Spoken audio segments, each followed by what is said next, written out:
దుబాయ్లో real estate డమాల్ అవుతోంది. Middle ఈస్ట్లో యుద్ధం కారణంగా దాని ప్రభావం దుబాయ్ మీద కూడా పడింది.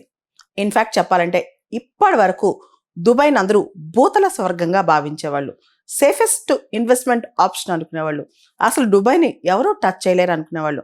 అటువంటిది యుఏఈ ఏదైతే అమెరికా మిత్రదేశం ఉందో అక్కడున్న అమెరికా స్థావరాలపైన ఇరాన్ టార్గెట్ పెట్టింది. మనకు తెలుసు యుఏఈలో దుబాయ్ చాలా పెద్ద సిటీ, చాలా ఫేమస్. ప్రపంచవ్యాప్తంగా చాలా మంది యాత్రికులు వెళ్తూ ఉంటారు. దుబాయ్ అనగానే మనకి టూరిజం బాగా గుర్తొస్తాయి, బీచెస్ గుర్తొస్తాయి, అక్కడున్న సింబాలిక్ ప్లేసెస్ దుబాయ్ ఎయిర్పోర్ట్ కావచ్చు, బుర్జ్ ఖలీఫా కావచ్చు, ఇవన్నీ గుర్తొస్తాయి. అయితే వీటి మీద కూడా అటాక్స్ జరుగుతున్నాయి, వీటి మీద కూడా దాడులు జరుగుతున్నాయి, దుబాయ్ కూడా సేఫ్ కాదు అనే ఒక భయం ఇన్వెస్టర్స్లో బయలుదేరింది. యాక్చువల్లీ దుబాయ్లో పెట్టుబడులు పెట్టడం అనేది అందరి కళ అనమాట. ముఖ్యంగా దుబాయ్లో ప్రాపర్టీ పర్చేజ్, ఎవరైతే దుబాయ్లో ఇల్లు కానీ ఆస్తులు కానీ కొంటారో ఫారిన్ ఇన్వెస్టర్స్, వాళ్ళు 20-20% భారతీయ ఇన్వెస్టర్సే అనమాట. వాళ్ళు ఇప్పుడు భయపడుతున్నారు, దుబాయ్ సేఫ్ కాదు అనే ఒక భయం స్టార్ట్ అయింది. దాంతో దుబాయ్ రియల్ ఎస్టేట్ ప్రైజెస్ డమాల్ అవుతున్నాయి అనమాట.